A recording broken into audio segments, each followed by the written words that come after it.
სახელითა მამისაითა და ძისაითა და წმინდისა სულისაითა. სადღესასწაულო ცისკრის ლოცვაზე, როდესაც იკითხებოდა ძლისპირების საგალობელნი, ჩემს ხურთასმენას მისვდა ეს უჩვეულო სიტყვები, სადაც დედაი ჩვენი ეკლესია დედასა ღვთისასა მიმართავს. შემურვისა შენისა გალობასა შევსწირავ შენდა. უჩვეულოდ პოეტური გამონათქვამია და დიდი სიღრმის და სიბრძნის შემცველი. რას ნიშნავს შემურვის გალობა? ძველ ქართულში მურს, საიდანაც ეს სიტყვა ეტიმოლოგიურად მოდის, ორგვარი მნიშვნელობა ჰქონდა. ეს არის ყვალი, რომელსაც ნახშირი ტოვებს, აქედან გამურული, შემურული და სხვა და ამავე დროს მური აღნიშნავდა ძვირფას ნელსაცხებელს. თქვენ იცით, რომ აღმოსავლეთის ქვეყნებში უწინდა დღესაც არაერთი სახის კეთილსურნელება ნელსაცხებელი არსებობს. მათ შორის იყო მურიც, რომელიც სხვა ნელსაცხებლებთან ერთად იხმარებოდა ასევე მიცვალებულის გაპატიოსნების, ანუ ძველ ქართულად ვთქვათ, შემურვის დროს. შემურვა სწორედ ამ მურიდან მოდის კეთილსურნელებიდან. ესე იგი, რაზეა ლაპარაკი პოეტურად? შემურვა, ესე იგი გაპატიოსნება, შენი მიძინების, გაპატიოსნების თანამედროვე ქართულით რომ ვთქვათ, გალობასა შევსწირავ შენდა. აი მეც მაქვს სურვილი უღირს მღვდელს დღეს შემურვის ჩემეული, მე ვფიქრობ მადლისეული და არა მხოლოდ ჩემეული ქადაგება შევსწირო ღვთისმშობელ მარიამს, ნიშნად ჩემი მისდამი უსაზღვრო სიყვარულისა, კეთილმოგბრძალებისა და მადლიერებისა. მადლიერებისა არა მარტო ზოგადი გაგებით, რადგან ის ყოველი ადამიანის მიურულებელი შუამდგომელი არის და მეოხი. არამედ კერძო მნიშვნელობითაც გულისხმობ, რადგან მე ჩემი მღვდლობით დავალებული ვარ ღვთისმშობელ მარიამისაგან.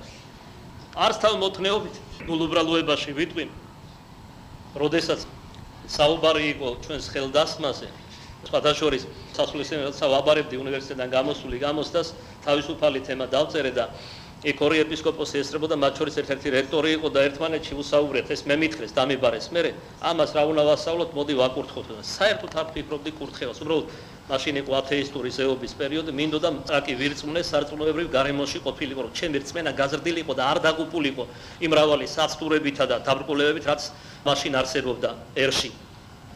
მე უარი უთხარი, აბარისთვის შემოხვედიო სემინარიაში, უბრალოდ გარემო მინდა მეთქი, ატმოსფერო სარწმუნოებრივი, აქ ალბათ ბიბლიოთეკაც იქნება, ლიტერატურას და გარეთ არიშოება და სხვა ასე შემდეგ, ასე შემდეგ. და მე რექტორმა მოგვიანებით დააყენა მაინც საკითხი დაახლოებით 1 წელი იყო ცოტა მეტი გასული სამღვდელო დიაკვნად ხელდასმაზე. და უარი ეთქვა პატრიარქისგან. ალბათ იმ მოსაზრებით გამოუცდელი ახალგაზრდა განისწავლოს, არ ვიცი მე რატომ და რისთვის. აი სწორედ მაგ დროს იზბრეული ჩვენებით ვიტყვი უგუნურებაში პავლეს რომ მივბაძო, მოხდა სიზრისეულად სიონში, სიონობაა დღეს, გარდა იმისა რომ მიძინება არის, იმიტომ რომ მიძინების ტაძარი ყოველთვის სიონის სახელობისა და პირუკო ყოველთვის. როგორ და რაგვარად მე აღარ მოვყვები, ადრე მithქვამს პატრიარქმა მართლაც დამიბარა მალევე და არჩილობა დღეს მაკურთხეს, მანამდე ჯერ ტაძრად მიყვანებას თუ არ ვწდები მაკურთხეს დიაკვნად 8 თვის შემდეგ არჩილობას მუდლად. ამიტომ მე გადაჭარბების გარეშე ვამბობ, ჩემს მუდლობას მე ვუმადლი ღვთისმშობელ მარიამის მეოხებას. და როდესაც ამ ჩვენებაში სახარების ჯვარი გადამსახა, უტყბესი სიტყვები წარმოსთქვა, რომელიც მე ყოველთვის მეყოლება, მექნება არა, რადგან ღვთისმშობლის ნათქვამია, მეყოლება განსულიერებულად ვიტყვი, მეყოლება მეხსიერებაში.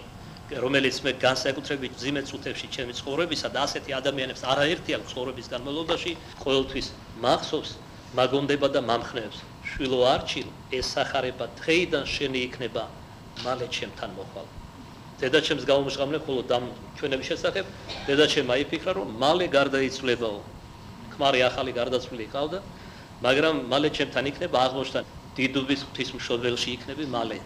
და პატრიარქმა მაკურთხა თუ არა, იმავე დღეს კვირიაკე დღე იყო არჩილობა, მიბრძანა რომ წავსულიყავი დიდუბეში, რადგან იქ მიმსახურებდი, იქ მიტროპოლიტი ახალი გარდაცვლილი იყო, მეორე მღვდელი იყო ფეხმოტეხილი, დიაბეტიანი ავადმყოფი, ამ გაჭირვება იყო მღვდლებისა იმ დროს საერთოდ. ყველაფერს ვეღარ მოვყვები მე და იქ დღემდის დიდუბის ეკლესიის კანკელში არის ის ღვთისმშობელი, რომელსაც სიზღვრეულად მე მაკურთხა. მე გამოვიკლე, რა თქმა უნდა, როცა ვნახე სახთან დარჩი იქ მისულმა, რომელი ხატი იყო ეს, იმიტომ რომ უამრავი სასაუთმოქმედი ხატები არსებობს ღვთისმშობლისა. ვთქვათ, წილკნის, ყაზანის, ვლადიმირის, ივერიის, ჩესტოხოვოს და უამრავი. ორტომეული არსებობს საგანგებოდ დაწერილი ამ სასაუთმოქმედ ხატებზე. და ეს ხატი აღმოჩნდა რუსი ხატწერისა და მხატვრის ვასნეცოვის შესრულებული. ჩემთვის რა თქმა უნდა ეს ხატი განსაკუთრებულად ძვირფასი არის. როცა მძიმე წუთები მქონია, არაერთხელ მიმართავს დიდუბის ღვთისმშობელში სწორედ ამ ხატთან ლოცვითა და მუდარით. მოკლედ თავს აღარ შეგაწეთ.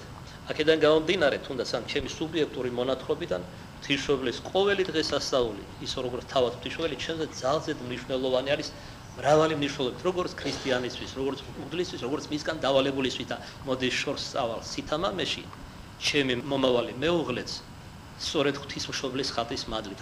კრებული გამოვიდა, იქ წერია. აღმოჩნდა ეს ხატი, როცა გამოვიკვლიე ლეჩხუმის ღვთისმშობელი, ცაგერის ღვთისმშობელი კერძოდ. ორჯერ სიზმრეულად სემინარის სტუდენტი ვიყავი. ბოდიში რა ძალიან პირად უსწვები, მაგრამ აქაც შეიძლება ჭკუის სწავლება. მამა ჩემი უკვე მომაკვდავი იყო, მე მაშინ უკვე ფერობას ვფიქრობდი. ერთხელაც როცა ექიმთან ყავდა, ამოისუნთქა ერთგვარი შვება იბრძა და ინატრა შენ შვილსგან მომასრო და მერმე თუნდაც მომკლავ. ამეტირა გულში. როგორ დავაკლო მომაკვდავ ადამიანს, მამას ეს და გადავწყვიტე, ერთ-ერთი გავაცანი კიდე ძალიან მოიწონეს და ესე შემდეგ, მაგრამ ღმერთი მას არ მიმზადებდა. სვეტისხოვლის ტაძარში, სადაც დღემდე არის ის ხატი დასვენებული და რომელიც აღმოჩნდა ლეჩხომის ღვთისმშობელი, იმ ხატის ქვეშ სიზმრეულად გავიცანი ჩემი მომავალი მეუღლე. ცხადში ერთი თვის შემდეგ დაახლოებით, როცა ჩვენი პატრიარქი იერუსალიმის პატრიარქთან ერთად სწორედ იქ გავიცანი ჩემი მეუღლე. ერთ კვირაში გახდა ის ჩემი ცოლი. შეიძლება გაგიკვირდეთ რა ქარაფშუტობა. მე ამაში ქარაფშუტობას კი არ ვხედავ. მოსიყვარულე შვილის სურვილს, ვიდრე მამას სულს დალევს, გაახაროს რაც ინატრა, მეორეს მხრივ ეს ღვთისა და ღვთისმშობლის ჩარევით მოხდა. ადამიანი, რომელიც მისგში სწავლობდა, წარმოგენა არ ჰქონდა, ვინ იყო და ასე შემდეგ, და როცა სვეტისხოველში წირვის ბოლოს მეგობრის თხოვნით მე სამთავროში უკვე ვეზიარე და არ ვფიქრობდი, საერთოდ არ მიყვარს ცერემონიალები, დიდი წირვები, ბევრი ხალხი აშიოტაში და ასე შემდეგ. ყველაფერს ვერ მოგიყვები და მისი თხოვნის გამო გადავედი და ამ დროს ჩვენი პატრიარქი წირავდა იერუსალიმის პატრიარქი დასასრულ ჯარის მეგობარი აღმოჩნდა, იმ ხატის ქვეშ იდგნენ ჩემი მომავალი მეუღლე და მისი მეგობარი, ბულგარელი მეგობარი, კურსელები იყვნენ. დამიძახა წირვის ბოლოს, თხოვარ აგვიხსენი რას ნიშნავს, იცოდა რომ სასულიერო სემინარში სწავლობდი. ასე და ამგვარად გახდა ჩემი მეუღლე. ღვთისმადლით ხუთლა რო ვთქვა რომ იდილიური ოჯახია, ასეთი ალბათ დედამიწაზე არც არსებობს, მაგრამ მადლობა ღმერთს ყველაფრისათვის. იმ ლექსის დასასრულ წერია განდეგულ ცხოვრებას შევნატროდი და ამ დროს ეს ჯვარი მომცა უფალმა და ტანჯაწამების შემდეგ გავიდა 30 წელიწადზე მეტი ძლივს მემახვედრა რომ შენი ჯვარი ეგ არისო. ერში იყო და მოყვას ემსახურო. კიდევ საიდანშას ბეთანის მონასტერში როცა ვიყავი, მანამდის მოწყენილობის დიდი ბრძოლები მქონდა. დოსტოევსკის ცხოვრებიდან მახსოვდა თეოდორ დოსტოევსკისა, რომ როდესაც მას მძიმე სიწუთები ჰქონდა, ილოცებდა ხოლმე ღვთის წინაშე სამგზის სამების სახელზე ჯვარს გადასახავდა წმინდა წერილს, ბიბლიას და ღმერთს ხოვდა, რომ პასუხი მოეცა ბიბლიიდან. ეს მახსოვდა რა, ვილოცე ამ მძიმე წუთებში და გადაიშალა ესაია წინასწარმეტყველთან, სადაც საუბარი არის მოყვა სისადმი მსახურებასა და სიყვარულზე.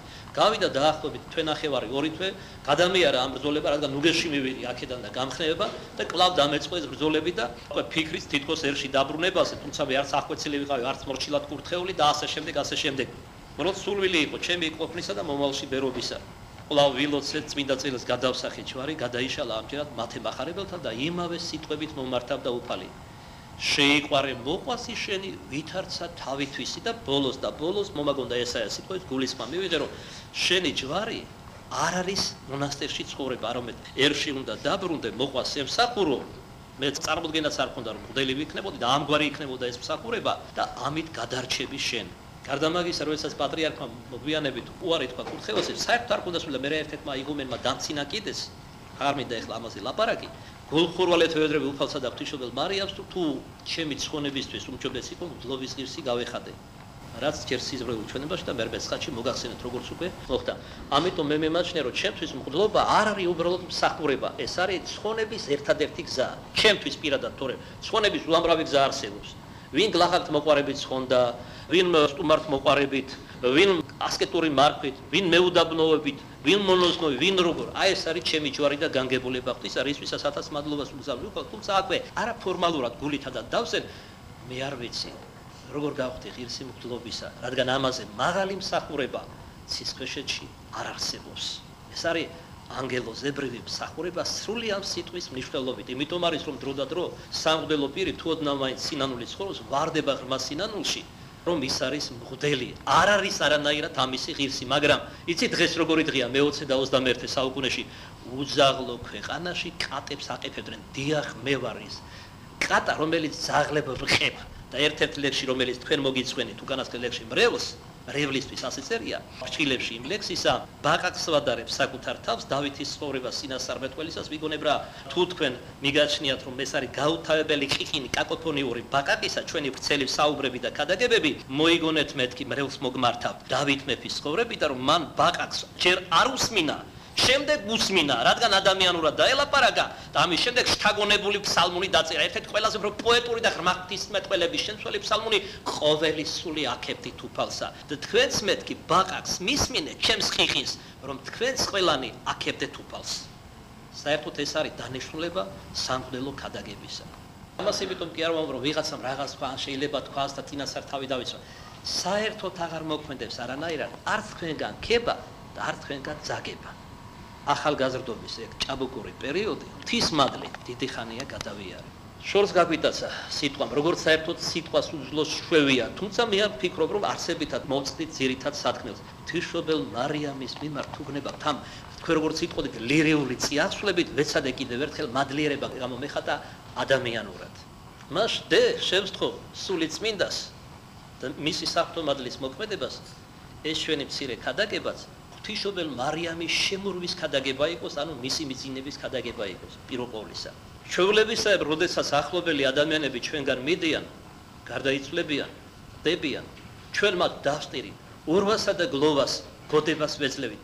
ზოგიერთები უსასრულობამდეც კი მიდის, რაც სკოლად შეუფერებელია ქრისტიანისათვის. მას მოდი ესეც ვიკითხოთ, თუ ახლობლის სიყვარულს დავსტირით, რად ვხართ დღევანდელ დღეს ღვთისმშობლის მიცვალებაზე? არათუ მხოლოდ მიცვალებას უწოდებს. მის ხორცდაგან და ამ სოფლიდან გასვლას დედაიჩვენი ეკლესია, დედისა ჩვენისა ღვთისმშობლის მიცვალებას არამედ მიძინებასა, რაც შეიძლება კეთილხმოვანად, ევფონურად ცდილობს ეკლესია გადმოსცეს საიდუმლოება და იდუმალება ხორცდაგან ადამიანის სულის დახსნისა. ანუ ის გასავლის სიკვდილით სიცოცხლე არ მთავრდება. ეს არ არის სიკვდილი, ეს არის დროებითი ძილი. ვიდრე მთავარა ანგელოს მიქაელის საყვირის ხმაზე, როგორც აპოკალიფსური გამოცხადება გვიწინასწარმეტყველებს და გვასწავლის, ყოველ ადამიანს გამოაღვიძებს უფალი ჩვენი იესო ქრისტე საფრთხო მადლით, როგორი სიკვდილითაც არ უნდა ყოფილიყოს ის მომკვდარი. რა არის საგვარელო სიკვდილი? სულის ამოსვლა სხეულიდან, როგორც პავლე მოციქული შეგვაგებებდა ამ მცირე დროებითი სხემი წარმავალი სახლიდან. თურმე ეს არაფერი არ არის ჩვენი სხეული. სახლია პატარა, რაჭულად რომ ვთქვათ, სახლუკა, რომელსაც ჩვენ მთელი ცხოვრება ვეფერებით, ვაჭმებთ, ვასმებთ, გემოთმოყარავით, ვახრჩობთ, ნაყროვანებით, ვავსებთ, მემთვრალეობით ბრუჟავთ.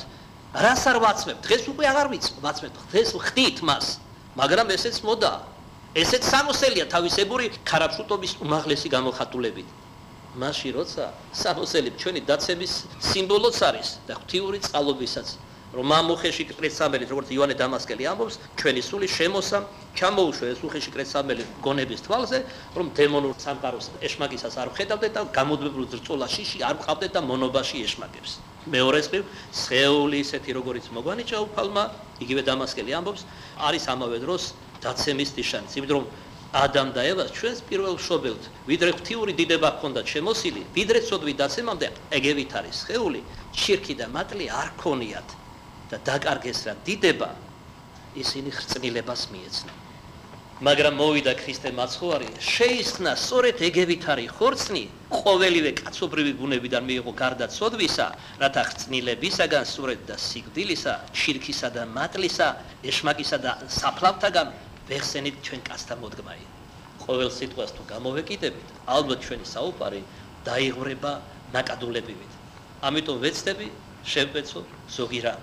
მაშასე, რატომ არ დავსტირით ღვთისმშობლის მიცვალებას? ხო ხედავთ, ენაც არ მიბრუნდება თქვა მასზე, ან სიკვდილი, ან გარდაცვალება. რაც შეიძლება ევფონურად ვთილო გამოხატო ის იდუმალება, რაც ღვთისმშობელ მარიამთანაც მოხდა.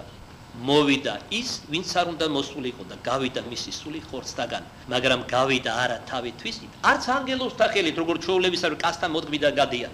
ხორცთაგან სულები, არამედ თავად ძეღმრთისა და ძეიმისი გარდამოხდა ზეცი, დააცალიერა ზესა, გუნდნი ანგელოსთანი წინა უვიდოდნენ ქრისტე მაცხვარსა ჩვენსა, დიდებით აღავსო სახლი იგი სიონისა, სადაც სულ საბარებდა უფალ ღმერთს დედა იღმრთისა, აღავსორა დიდებითა, მიფინა ნათელიო, ნათქვამია ღვთისმშობლის მიძინების წერილობაში, მის სხეულს ნათელი არ აკლდა, მაგრამ მადლი მადლზე მიფინა, ნათელი ნათელს შეზინა.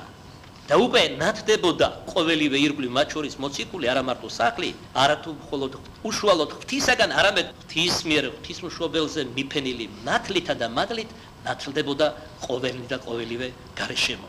ეს ნათელი როგორც უკვე დავსინეთ ღვთისმშობელს სიცოცხლის განმავლობაში არ აკლდა ვითარცა დედასა ღვთისასა და უწმინდესსა ჭურჭელსა ქრისტე მაცხოვრისა ჩვენისა, როგორც აი დღევანდელ საგალობელში იგალობებოდა, დაიტია დაუტევნელი. ამიტომ აღივსო აურაცხელი მადლით. და თვით დიონისე არეოპაგელმა, როდესაც იხილა იგი და მის ნუგბარ საუბარს სიტყვაც მოусმინა, როგორც ხშირად მოგვიგონებია თავის ღვთიურ მოძღვარს პავლე მოციქულს მისერა, შე რომ იესო ქრისტე არ გეკადაგა ჩემთვის როგორც ღმერთი, მე ღვთისმშობელს მივიჩნევდი ასეთად. ანუ ღმერთად. მე ვინ არის დიონისე არეოპაგელი? მან არაერთი თეოფანია გამოცხადება იხილა მანამდე, ზეციური იერარქია, ანგელოსთა დასიც კი. აღტაცებული იყო პავლე თავისი მასწავლებლივით არაერთხელ სასუფეველში, მაგრამ როდესაც მან ნახა ღვთისმშობელი გაფერფრთალდა ანგელოს და დასიც კი, რადგანაც აკი სწორედ ანგელოსთაგან სწავლებული ღვთისმეტყველებ დავგალობთ, რომ უზეშგთაესი და უპატიოსნესი თვით ცერაბინ ქერაბიმებზე გახლავთ ღვთისმშობელი მარიამი. ის იყო ასეთი სიცოცხლის ჟამს, მაგრამ ახლა შეუდარებლად მეტ მადლში არის, რატომ ხარობ და არ ავგლოვთ მის მიძინებას, მისვალება სწორედ ამიტომ. ის იყო მეოხი დედამიწაზეც მოციქულთა და მოწაფეთათვის, ახლა დაარსებული ეკლესიისათვის, ყოველი ადამიანისათვის, მაგრამ შეუდარებლად გაძლიერდა და გაიზარდა მისი მეოხება, როდესაც დასტოვა ეს სოფელი და როდესაც არათუ სულით ამაღლდა მაცხოვრის მარჯვენესა ზედა სასუფეველში, არამედ იყო რა ზრვაი საშინელი, შემდგომად მისი მიძინებისა მესამესა დღესა აღსგა მკვდრეთით და ხორცთა შინა ამაღლდა იგი ზეცად, ვითარცა ძეითვისი და ღმერთითვისი. ამიტომ დღესასწაულობთ, ამიტომ ხარობთ, რომ მისი მიცვალებით გაძლიერდა და გაიზარდა მეოხება ღვთისმშობელ მარიამისა ჩვენ ადამიანებისათვის. ამავე ღვთისმეტყველებს და გადმოსცემს დღევანდელი დღესასწაულის ტროპარი. აბა ყურადღებით მოისმინეთ. ყოველი ლოცვა იმავე დროს ჰიმნოგრაფია საერთოდ ეს არის იგივე ღვთისმეტყველება. ოღონდ პოეტურ სახეში არის გახვეული, როგორც რამ ძვირფას სუდარში, არბენაკში თუ ტილოში საღვთისმეტყველო აზრები და სწავლება. შობასა ქალწულება დაიმარხე, მიმართავს ეკლესია დედა ღმრთისას. ესე იგი, შევ, მაგრამ ქალწულავე დარჩი, როგორც ესაიასთან იყო წინასწარმეტყველება. გუშინ წავიკითხეთ იმ წინასწარმეტყველების ერთი ფრაგმენტი, სწორედ ამასთან დაკავშირებით. და მიცვალებასა სოფელი არა დაუტევე. ესე იგი, ქალწულებისას ქალწულობა არ დაუტოვე, მიცვალებისას სოფელი არ დაუტევე. ღვთისმშობელო, მიხვე ცხოვრება დედა ეგე ცხოვრებისა. ცხოვრება ეს არის ქრისტე მაცხვარი. ცხოვრებასთან მიხვედიო, ანუ შენ ზესთან და ღმერთთან. დედა ეგეთ ცხოვრებისა. მეორეს რიგს ნიშნავს, მიხვედი ცხოვრებასთან, ანუ მაცხოვართან, მეორეს რიგს შეხვედი სასუფეველში, სადაც ხოვნებულები მიდიან. დედა ეგეთ ცხოვრებისა, ანუ ქრისტესი. დაც მეოხებითა შენითა იხსნის სიკვდილისაგან სულთა ჩვენთა. აი სწორედ ამაში ვლინდება ამ სიტყვებში, რომ გაიზარდა შენი მეოხება იმდენად, რომ სიკვდილისაგანაც კი იხსნის სულთა ჩვენთა. თუ თქვენ გახსოვთ სხვადასხვა ღვთაებრივი ჰიმნებიდან და საგალობლებიდან, ერთადერთი წმინდანთა დასში, თვით ცხადას წმინდა ანგელოზებთან შედარებით, ადამიანურ წმინდა დასთან შედარებით, ღვთისმშობელია ერთადერთი საყვარელო ზეცაში, ვისაც აქვს კადნიერება, რომელიც არც ერთ მათგანს არ აქვს. კერძოდ რაში გამოხატავს ამას ეკლესია, როგორ გამოხატავს? აკი გითხარით, ჰიმნები იგივე ღვთისმეტყველება. მოიგონეთ ერთ ცნობილი მოკლე საგალობელი, ყოვლადწმიდაო ღვთისმშობელო, გვაცხოვნენ ჩვენ. სხვაგან ნათქვამია, შეგვეციენ, ანუ მეოხება გასწიეთ ჩვენთვის და გვაცხოვნენ ჩვენ. რამდენად დიდია მისი მეოხება და როგორია მისი კადნიერება, რომ ცხონების ტოლფასია ღვთისმშობელი მარიამი თუ ილოცებს ადამიანისთვისა. ის ყველასთვის ლოცვობს. ეხლა ზოგიერთი მომინადირებს თითქოს სიტყვაში და მეტყვის, თუ ღვთისმშობლის ლოცვა ცხონების ტოლფასია, რატომ წარწყდებიან ამდენი ადამიანები?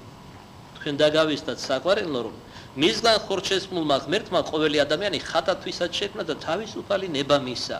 ადამიანი რომ ცხონდეს გადარჩეს, არ არის საკმარისი რომ ქრისტე მოვიდეს ამ სოფელში მხოლოდ და ღვთისმშობელ მარიამს ეგევითარი კადნიერება მიეცეს ღვთისაგან შუამავლობისა. ადამიანმა უნდა ისურვოს ეს. უნდა ემებოს. მის ნებელობაზეა თავისუფალებაზე დამოკიდებული, ასევე ცხონდება თუ არა. ამიტომ არის რომ მაცხოვარი ხშირად გვითხოვს, რომელმაც შელეცა სიკვდილი და მოკლონი ჯოჯოხეთისანი, გლახაკივით რეკს ყოველი ადამიანის გულზე, რასაც თვითონვე გამოხატავს ერთ-ერთ ქადაგებაში, მე ვრეკ ყოველი ადამიანის გულის კარზე, ეგებ ნატრობს. ალბათობით ამბობს. ეგებ ვინმე მისმინოს და გამიღოს გულის კარები. ადამიანო, როგორი ძალა მოგცა თავისუფალი ნებით ღმერთმა, შენ შეგიძლია გააკეთო თავისუფალი არჩევანი, მაგრამ შენ რომ გააკეთო კეთილგონიერი არჩევანი, სწორუპოვარი და ჯეროვანი, ღმერთმა ამაზეც იზრუნა, გონება მოგცა და უნარი კეთილგონიერებისა განშისა. თავისუფალი ნება როგორც ვახსენე, უგდავისული, სიკეთისყრის უნარი, სინდისი და კენჭნა სინდისისა. ესეც არ იკმარა, ხოლო ჩობილიძე წარმოგვიზავნა დედამიწაზე, მაგრამ სადაც მამის ნება, იქა ნება ძისას და სულიწმის ერთი ნება. ჯერ არ უნდა გავიგოთ რომ მამამ ცეხვთისა წარმოგზავნა მისი ნების წინააღმდეგ. რაც ნებას ვამს, იგივე ნებას ზეს, იგივე ნება სულიწმის. ერთი ნება, ერთი ბუნება, ერთი საქმე აქვს. ხოლო ჰიპოსტასური განსხვავება მათ შორის. მამის ჰიპოსტასურობა მდგომარეობს იმაში, რომ ის არის მამა, ძის ჰიპოსტასურობა მდგომარეობს ის არის ძე, ხოლო ჩობილი ღმერთის ჰიპოსტასურობა მდგომარეობს ის არის გამომავალი საუკუნო თუკუნისამდე ზესიური მამისაგან. როგორი კადნიერება ღვთისმშობელ მარიამს, მაგრამ რამდენად დიდად ყოფილა დამოკიდებული ადამიანის ხმევა თავად ადამიანის ნებაზე. ეშმაკი ყველაფერს აკეთებს, რომ პარალიზება მოხდეს ადამიანის ნებისა და სწორუპოვარი არჩევანი კეთილგონიერი არ გააკეთოს. იესო ქრისტემ ყოველივე მოგვანიჭა. იმ წამის ყოფიდა, როცა თიხისაგან მიწისა მოგზილა, მაგრამ ესეც ადამიანად ანთროპომორფულად ვამბობ. აი როგორც დღესაც ზოგიერთმა ეზიარებოდა წაიკითხა ზიარების ლოცვაში და ესე იგი რაც არ უქმნიეს ადამიანს, შენი ცხოვრების სიხში უფალს მიმართავს ყოველივე შთაწირილია. ვიდრე ჩაიდენ, უკვე იცის უფალმა. ეხლა შენ თქვი, რატომ მიმიშებს სოდვაზე? იმიტომ რომ თავისუფალი ნება მოგცა. სწორედ სოდვასთან ჭიდილში იწრთობა ქრისტიანული სული. კუტები სასუფეველში არ შედიან, სულ ხელით რომ ატაროს სულიწმინდის მადლმა. ბევრჯერ დაეცემი საყვარელო ადამიანო. ბევრჯერ დაგედინება სისხლი, ბევრი წარეცრემლი წახსდება. მე განსასწრებებს და ავადმყოფობებს გულისხმებ, გულტკივნეულობას, რაც ადამიანი გადის ცხოვრების განმავლობაში, რომ საბოლოოდ სიარული ისწავლო ღვთისაკენ. დღეს კი როგორი მძიმეტროა, რომ პატრიარქმა კრებსით მოგვიწოდა ყველა ღვთისაკენ, ქართველნო, ერთად ღვთისაკენ. მამა გაბრიელიც იგივეს ამბობს. ამას სხვა მამებიც ამბობენ, ცალ-ცალკე არ იცხოვროთო. უფრო ადვილად გადარჩებით ჯგუფ-ჯგუფებად თუ იქნებით, იმიტომ რომ იმ ჯგუფებს ღვთისაგან თავიანთი რქაი ეყოლება, ანუ წინამძღვრები ეყოლებათ. მაგალითად, მამა კუკშამ რუსი წმინდანი არის. პატრიარქს უწინასწარმეტყველა ჯერ კიდევ სასულიერო სემინარიაში სწავლის დროს ზაგორსკში, რომ ის იქნებოდა საქართველოს პატრიარქი და შემოთვალა უსმინეთ მაგას და გადარჩები. ეს წინასწარმეტყველება. მაგრამ ხო ეგევითარი კადნიერება აქვს საყვარელო. ცხონებასაც კი ვებედრებთ ღვთისმშობელს. თუ ადამიანი არ ისურვებს და არ ითხოვს და არ იმოქმედებს, თორე მარტო ითხოვოს და სურდეს კი არა, ზარმაცივ დაწვეს და გულაბიროდის ჩამოვარდა პირზროდის დამადნებო. კაცი ეხჩობოდა ღმერთო მიშველო, გადმოზახა უფალმა ხელი გაანძრე და გადარჩები. ხელის განძრევაში პირველ ყოვლისა იგულისხმება ჯვრის ნიშის გამოსახა, რომლის მოშლასაც ანტიქრისტეს რეჟიმი ეცვლება და მთელი ეს საყოველთაო ელექტრონული კონტროლის გამკაცრება საბოლოოდ იმით დამთავრდება, რომ ჯვრის ნიშის გამოსახვას აკრძალავენ და დაბეჭდავს ანტიქრისტე თავისი წეული ბეჭდით ადამიანებს. აი ჩვენ ხელის გაქნება ვახსენეთ, ფსალმუნიდან მოიგონებ კურთხეულარს ღმერთი, რომელმა ასწავლა ხელთა ჩემთა ბრძოლა და თითთა ჩემთა ღვაწლი. რა ბრძოლაა ხელისა, რა ღვაწლია თითევისა? ქრისტეს ჭეშმარიტი დოგმატების გამოხატვა, როდესაც მე ხელითა და თითებით ვიხწვი. მე გამოვხატა უპირველეს დოგმატებს, სწავლებას მართლმადიდებელი ჭეშმარიტი ეკლესიისას. ვაერთებ რა სამთიც ერთად გამოვხატა ღმერთის სამებობის დოგმატს და ერთარსობისა. ორი მოხრილი თითით გამოვხატავს სიმბოლურად ქრისტეს ორბუნებოვნებას, მის ღვთაებრივ და ადამიანურ ბუნებას.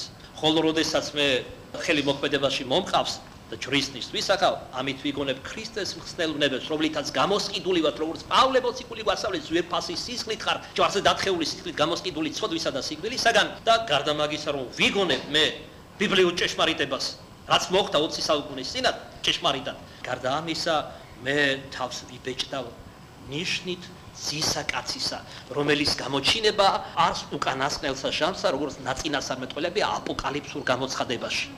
ანტიქრისტეს განგმერვის შემდგომ ღვთის მადლით, კრავისაგან გამომავალი ორლესული ცეცხლოვანი მახვილით, კიდევ 42 დღე იქნება ნიშანი ძისა კაცისა გამოსახული მთელ სამყაროში. ყოველი გადარჩენილი ადამიანი იხილავს მას. და აი ამის შემდეგ იქნება უკვე დიდებით მოსვლაი და განკითხვაი ამას ოფლისა. მაგრამ ხო ეგევით არის კადნიერება აქვს მესამე დავზე საგვარეულო ღვთისმშობელ მარიამს. შენს თავისუფალ ნებაზე დიდად არის დამოკიდებული. ამიტომ ნორაფრით ნუ მოახდენ შენი ნების პარალიზებას. ხნეიყავ და განძლიერდი გული შენი. ნუ მიეკარებ გულის მას. დაგითესა ეშმაკმა ძირშივე მაშინვე მოკვეთა ვიდრე ხედი ქცევა და ფესვს გაიდგამს. შენ სულსა გულსა და ყოველ ნასხამში და სულსაც დაგიავადებს და ხორჩიც გამოავლეს ამ დაავადების ნიშნებს. გეკვეთა განაგდე. თუ არ განაგდებ შეგი მეგობრდება. თუ შეგი მეგობრდება როგორც ევა შეუმეგობრდა ჩვენს პირველ მშობელს და აწტუნა შენს ბოლოს სიკვდილით მოკლავს. მოვიდა ქრისტეს სიყვარულისთვის განაგდე. სიკვდილის შიში თუ გნებავს ჯოჯოხეთის შიშით მაცხოვრის სიყვარული და ეს უკანასკნელი ყველაფერზე უმაღლესი არის. და ადამიანი თუ სწორი გზით მიდის მართლმადიდებელი ქრისტიანი ისეთი სიყვარული ჩამოდგება მის გულში, მის სულში, მთელს მის არსებაში და ნასხამში ენით აუწერელი, გამოუთქმელი სიყვარული შემოდის ადამიანში, ყველა უყვართ, ჯალათები უყვართ. ჩვენ არ გვესმის, ეს ხო უგუნურებაა, ეს ხო აბსურდია. ასეთი ცოდვილი ადამიანისთვის და ნაკლებ სულიერისთვის, რა თქმა უნდა, ეს აბსურდია და მიუღებელია და სიცილის მომგვრელია, რა თქმა უნდა. ხოლო ჭეშმარიტი ქრისტიანს, ვინ ჭურად რჩეულად, ქცეულა და სიყვარულით შურჭლა, ეს სავსებით ბუნებრივია. ეს დამახასიათებელია. მას ყველა და ყველაფერი უყვარს და იყვნენ ისეთი მამები, ვთქვათ იოანეს საჭურისი, რაც მე ერთბაშად მაგონდება, სატანაც კი შეებრალა. აი წარმოიდგინეთ, ამდენი ბოროტების მამად მთავარი და ღმერთსაც თქო აპატიეო. როგორ ავარ ჩორთ საყვარელო ამ სიყვარულისაგან, სატანა კი არა, საკუთარი ცოლშვილი არ გვიყვარს, სამშობლო აღარ გვიყვარს, ჩვენი რწმენა არ გვიყვარს, ჩვენი ეკლესია არ გვიყვარს. და რაღაც ხო ამ ყველაფერზე სული რომელიც ყველაზე ახლოა ჩვენთან და ყველაზე ტკბილია, საკუთარი სულიც კი ასეთი ცხოვრების ესეთ განწირული ყავს ჯოჯოხეთისთვის. რა სულ მოკლენი ვარ, რა მალე ვარდებით ცდუნებაში. აი დღეს მაგალითად გახსნილ და საყვარელო მოგმართავთ მამაშვილებს.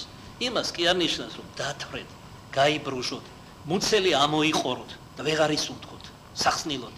ეს იმას ნიშნავს რომ სახსნილო მიიღო მადლობით, შემდგომად ლიტურგიის, აი მადლობით. ზოგს ესეც არ ესმის, რატო უნდა მადლობდეს უფალ ღმერთს? რა საჭირო მომაბეზრებელია, მამაო, ერთი და იგივეს კითხვა, იმიტომ რომ შენ თვითონ ხარ მომაბეზრებელი. ცარიელი გაქვს გული, აი ამიტომ არის მომაბეზრებელი. თუ შენ გეცოდინება რომ პური არსობისა მოგცა, პური არსობისა და ისიც ღმერთმა, შენ მადლიერების მეტი რა შეიძლება გულში გაგიჩნდეს საყვარელო. მაგრამ შენ ხომ ასე არ ვჟელო. მე თუ არ ვიშრომებ, არაფერიც არ მექნება. აი რამდენი ვიცი შრომობენ და ბარაკა არ აქვს. რატომ მოდი ვიკითხოთ? და ვიცი ისეთები რომ გაჭირვებულები ქვიათ და ყველაზე ბედნიერები არიან და კმაყოფილები. ფულში ისის ნატაცებში არ მდგომარეობს ბედნიერება. აქედან არ მოდის. მე მიკურთხებია ბევრი თქვენთაგანი სახლები და სხვათაგანის სახლები. ძალიან მდიდრები ყოფილან. რო შედიხარ სული გეხუთება, ესე სიმდრი ანტიკვარებია სახლში და არიან უბედურები. ქმარს სული არ უყვარს, საყვარელი ყავს, თუ საყვარლები მრავლობით ვიცვი, ცოლს არ უყვარს და 1000 ბროტებას უკეთებს ქმარს, აშკარად თუ უფრო მეტად დაფარულად. შვილები მშობლებს არ ყვარობენ, არც უსმენენ, თავის გზებზე შეცდომილებისა იარებიან. მე გეკითხები თქვენ, რა შემდგომარეობს მას ამ ოჯახის ბედნიერება?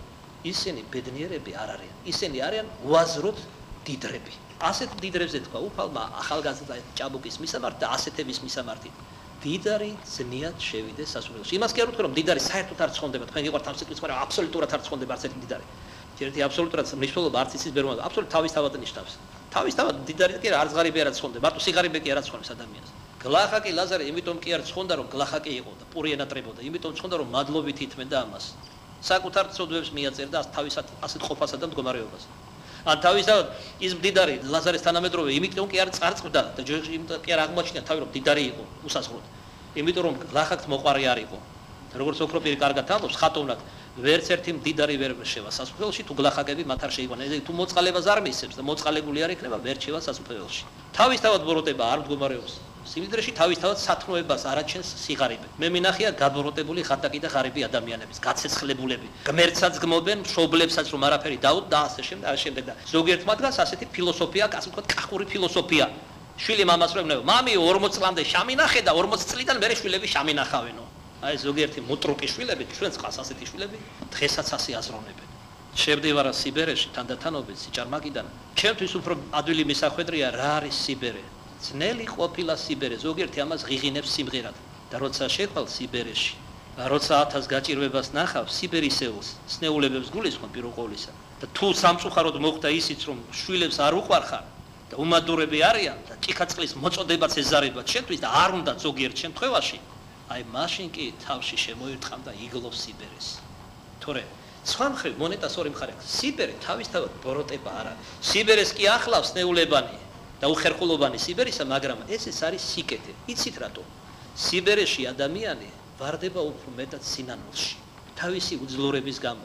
ბევრი ისეთ რამეს ნანობს, რასაც ახალგაზრდობაში სიხარულითაც აკეთებდა, მათ შორის სასიკვდინეს წოდებს შადოდა. სიბერეში ნანობს. მას სიბერეში აღარ აქვს სიძვის ბრძოლები, თუმცა იწყება სხვა ბრძოლები, რომელი იკითხავთ. თქვითა ზოგიერთმა ყური ასაკოვანმა ანგარების, მაგრამ ადამიანი შეიძლება არ იყოს მდიდარი, მაგრამ იყოს ძუნწი მიუხედავად ამისა. მეორე მხრივ ადამიანი შეიძლება იყოს მდიდარი, მაგრამ იყოს გულმოწყალე და ხელგაშლილი იმავ დროს. კიდევ ერთხელ ვამბობ, არც სიმდიდრეა ბოროტება თავისთავად აბსოლუტურად, როგორც თქვენ გიყვარს და არც სიგლახათე ბადებს ყოველთვის სათნოებას, სიკეთეს. მოვედით ახლა, თუ უკვე არ დაგღალეთ ამ თქვენთვის გაურკვეველი შესავლის შემდგომ, ამოიოხრეს შესავალეა? კი, შემოკეთილო. ამჯერად ნება მომეცით, ყოვლადწმიდა ღვთისმშობლის მიცინებაზე მოგესაუბროთ. სხვა რა საქმეა, რა არის? ქათამი გაქვს შემწვარი სახლში? ენდაური საცივი? თუ რა არის? სად გეჩქარება?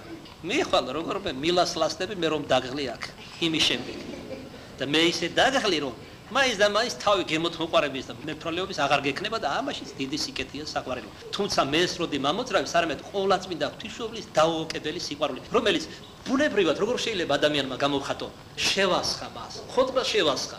ვაქო და ვადიდო, ქების მეტყველებდე და ვიგონებდე რაში მდგომარეობს მისი მიძინება და რატომ დღეს ასწავლოთ და არ ავგლოვობთ.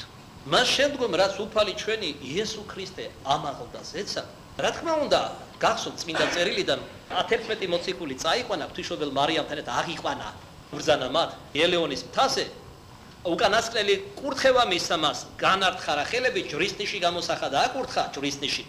ხოლო ანგელოზებმა როცა გაოგნებულები, გაცვიფრებულები, გაგვირვებულები შესქეროდნენ ყველანი სად აღმავალ მაცხოვარს, ანგელოზები გამოეცხადებიან და ეტყვიან, რა შეჰყურებთ ძესაკაცისასა, როგორც ამაყდა ბრუნებელთასა და ეგრეთ დაბრუნდება. მეორედ მოსვლა იწინასწარმეტყველეს. ვინ იყვნენ ეს ანგელოზები? ეს ანგელოზები არიან ის ანგელოზები, რომელთა შესახებაც საუბარია დავითის ერთ-ერთ ფსალმში საუკუნეებით ადრე ქრისტეს განხორციელებამდე. კერძოდ ნათქვამია რა ამ ფსალმში. აღაღენით ბჭენი თქვენი მთავარმა და აღეხვენით ბჭენი საუკუნენი. ვინ არის მეუფედიდებისა, უფალი ძალთაი არის მეუფედიდების ანგელოზების, მაღალი დასი დაბალ დას უბრძანებს და ესენი კითხულობენ, ვინ არის, ვისთვის უნდა გავაღოთ, ვინ არის უფალი? ესე, უფალი ძალთაი, ძალნი არიან ანგელოზები. ჩვენი ანგელოზების მეუფე იესო ქრისტე ამაღლდების ზეცა და ამადა აღახვენით. ესე იგი თვითონ თავისი მისია აქვს და დავალება ვის რა ევალება, რომელი დასის ანგელოზს რა ევალება. თავარ და ებრძანათ, განახვენით. როდესაც ამბობენ ზოგიერთს გამოცხადება ქონია ცის გახსნა იხილა, ეს სინამდვილეს შეეფერება. ცარი დახშული, რამ დახშა? ჩვენმა ურჩობამ და ჩვენთა პირველ მშობელთა. რამ განახნა? სწორედ იესო ქრისტემ. იგი გარდა მოხდა ზეციდან და განახნა ცანით სათანი. აი ამაზე ვსაუბრობთ ახლა ამაღლებაზე. და ესე იგი გზა გაკვალა ყოველი ადამიანისთვის, ვინც ირწმუნებს იესო ქრისტეს როგორც ცხოვრებას და შეუდგება მას. თავისთავად კარნით სათანი განიხვნეს, მაგრამ ყველანი არ შევლენან. შევა მხოლოდ ის, ვინც საამისოდ გაირჯება დედამიწაზე. ვინ ჭეშმარიტი ქრისტიანი იქნება, მოკლედ რომ გითხრა და ლაკონურად. ხოლო ვინც ეცდება იქ შესვლას, არა ამგვარი. მას უფალმა უკვე მოუჭრა გზა ერთ-ერთი გავში ქადაგების შამს. ჰოი მოყვასო, ვით არ შემოხვედი ნადიმსა, არამედ თუ სანადიმე სამოსი არ აგმოსიეს. სპეტაკი სამოსელი, ანუ სიწმინდე, ვისაც არ ექნება სარწმუნოებისა. გემოსხილვა არც არასდროს ექნება არც მიწაზე და არც ზეცაში ზეციური ნეტარებისა, მარადიული სიხარულისა. მას შემდგომ რაც უფალი ცად ამაღლდა, მართალია მოციქულებმა სწავლებას, დარიგებას, ლოცვა-კურთხევას მოიღეს და სასუებაც გაუჩნდათ, რომ უფალი დაბრუნდება. სხვათა შორის ეკლესიის ისტორია საყურებლო გვიმოწვევს, ისეთი მძაფრი იყო პირველ ქრისტიანულ თემებში, თვით მოციქულებშიც და წმინდა მამებში მოლოდინი ქრისტეს დაბრუნებისა, რომ მათ ეგონათ, რომ მათ სიცოცხლეში მოხდებოდა ეს. მაგრამ მას აქეთ გავიდა 2000 წელი. და ზოგიერთი იკითხავს, რომ მალე მოვალსო და ეს არის მალე ღვთის წინაშე წამის ყოფა მხოლოდ 2000 წელიწად. გააჩნია რომელი საზომით ზომავ. რაკი აპოკალიფსი ვახსენე, მესამედ დავიმოწმებ.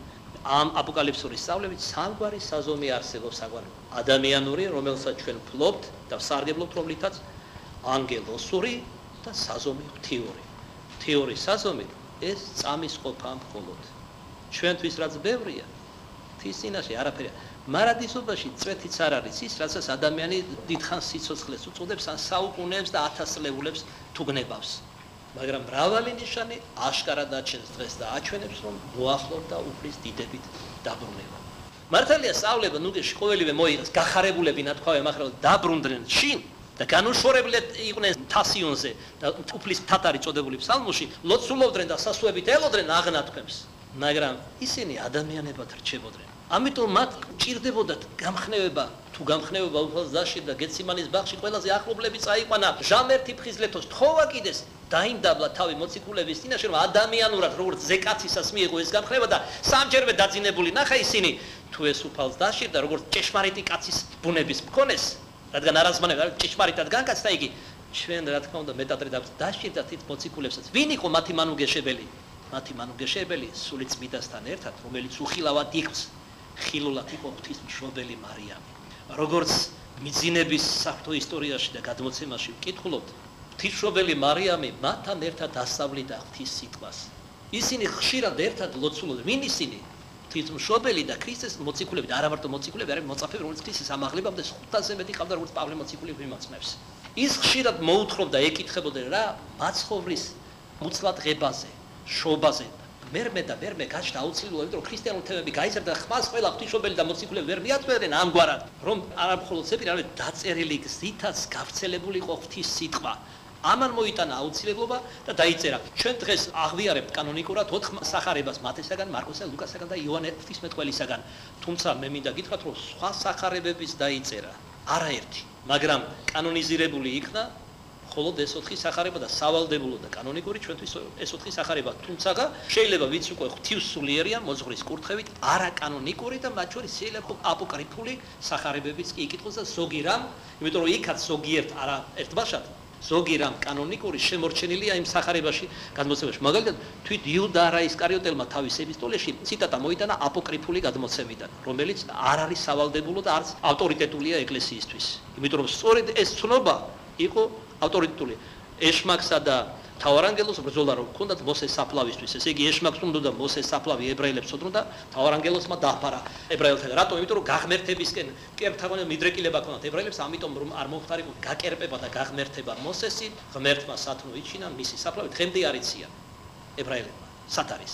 მისი ნეშტი სად დაიგზავნა? ღვთისმშობელი მარიამი მოკლედ რომ ვთქვათ იყო უდიდესი ნუგეში. საერთოდ ღვთისმშობლის გარეგნობა წაგიკითხავთ როგორი იყო. გარდა მაგისა იყო სიტყვა ძუნწი. მაგრამ როდესაც ის რაიმეს ამბობდა დნებოდი ვითარცა ცვილი ფსალმონის ენა რომ მოვიგონო, ისეთი დამატკბობელი იყო. ჯერ ეპირიული გამოცდილებიდან გეტყვი, თუ გინახავთ კეთილი ადამიანი, მე ჩემს ბავშვობაში უფრო მახსოვს კეთილი მოხუცები და კეთილი ადამიანი. ადამიანი დღეს უფრო გაბოროტებულია. ესე იგი იყვნენ ასეთი ადამიანები, პაპა ჩემის იყო ერთი მათგანი, რომელიც სხვა შორის გასავლული კაცი იყო და შრომის მოყარა, კენჭი არ ეგდო ზედმეტი ვისმენახში. ცნობილი იყო, სიტყვა ტაზმული ხელოვნება ჰქონდა. მცხეთის რაიონში იყო პირველი თამადა, იმიტომ რომ ბევრი ენები იცოდა, ლექსებს ექსპერტათაც ამბობდა, რომელიც მოსდიოდა ერთბაშად. იყო ძალიან განათლებული მეტად იმ დროისთვის და იყო მშრომელი და ამიტომ პატივსაცემი ადამიანი. მაშინ შრომას პატივსებდნენ. მახსოვს, როდესაც ის გვიყვებოდა, როგორი დამათრობელი იყო ჩვენ ბავშვებისთვის, და არა მარტო მისი შვილიშვილები ვისმენდით, არამედ მეზობლის ბავშვებიც და სულ ვეხვეწები, რომ ყველაზე განათლებული სოფელში ის იყო, რაიმე მოეყოლა, ან იგავი, ან ზღაპარი, ან ნაკვესი ეთქვა, ან უცხოენებზე ელაპარაკა. ჩვენთვის იყო ეს რაღაც ძალიან უჩვეულო. იცოდა კავკასიური და ევროპული რამოდენიმე ენა. თუ ასეთი დამათრობელი და დამატკბობელი იყო, მე ვამბობ, კეთილი ადამიანის თუ განსავლულის თუ წყაზარი ადამიანისგან საუბარი, მე მინდა წარმოვიდგინო ადამიანურად როგორი უნდა ყოფილიყო ღვთისმშობელ მარიამის მოსაიფი. აი ეს სიტყვა მოვიდა ეხლა. მინდოდა რაღაც ძალიან თბილად გამომეხატა ის, რასაც ქვიან მეტყველება, ღვთისმშობელი რომ მეტყველებდა. ემოსაიფებოდა, ებაასებოდა მოციქულებს და ქრისტეს მოწაფეებს. და არა მარტო მოწაფეებს, მრავალი წარმართი, ელინი და იუდეველიც მოაქცია მისმა წყაზარმა საუბრებმა სარწმუნოებაზე. ამიტომ ღვთისმშობელი ზულდა და როგორც ერთ დროს ქრისტეს სიკვდილს ეძებდნენ, მისგან ხორჩესკულის, როგორც ლაზარე მკვდარყოფილის პრეტით აღდგარის სიკვდილს ეძებდნენ. არა მარტო ქრისტესი, ასევე ღვთისმშობელ მარიამის სიკვდილსაც ეძებდნენ ფანატიკოსი იუდეველები. ამაზე ცოტა მოგვიანებით.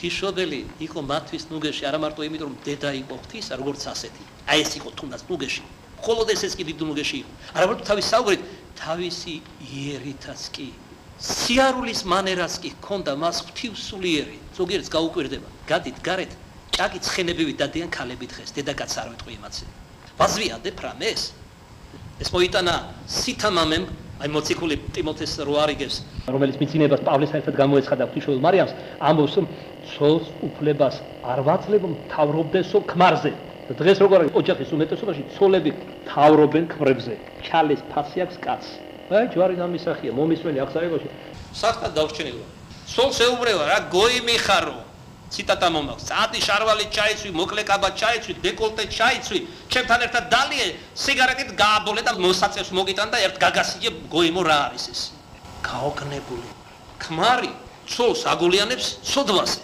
ოჯახებში კაცი კაცს არ აკავს ქალი ქალს არ აკავს ასეთები ადვილად შეიცნარებენ და სიხარულითაც მიიღებენ ეგრეთ წოდებულ მთავარ მშვიდობის ყოფილს ყველა ამ კატასტროფების შემდეგ რომელიც დააცროს ამას მოჩვენებით კატასტროფა ყველაფერს და დააპურებს ერთხანს ვიდრე ეს ეყოფა რაც აქვს ამ დღისთვის დაგროვილი საერთაშორისო ხელისუფლებას და როცა ღვთის რისხვა გადმოვა და წყალი არ იპოვება და პურის ნამცესი არ იპოვება და მივლენ და შეღაღადებენ ეს დაბეჭდულები ანტიქრისტეს მაშინ კი აბუჩათ აიგდებს რა ღმერთი ხომ არა ვარ სამპირი დახურა სვარნამს არაგდებს და მე საიდან უნდა გადმოგიტანოთო მაშინ გამიხვდებიან ადამიანები ვის ეს თაყვანი როგორც ღმერთს და ვისგან დაიბეჭდნენ წეულისაგან მიხვდნენ რომ ეს არის არა ღმერთი არამედ კაც ღმერთი კაცი რომელსაც გააღმერთა მათ ავანტყოფურ წარმოსახვაში და დაცემულ სულში საკუთარი სახელი და თავი დრო და დრო ტრაპეზობითაც ერთად ტრაპეზობდნენ ღვთისმშობელი მარიამ თქვენ ალბათ იცით უძველესი გადმოცემის მიხედვით რომ მას შემდეგ რაც უფალი ღმერთი ცადა ამაღლდა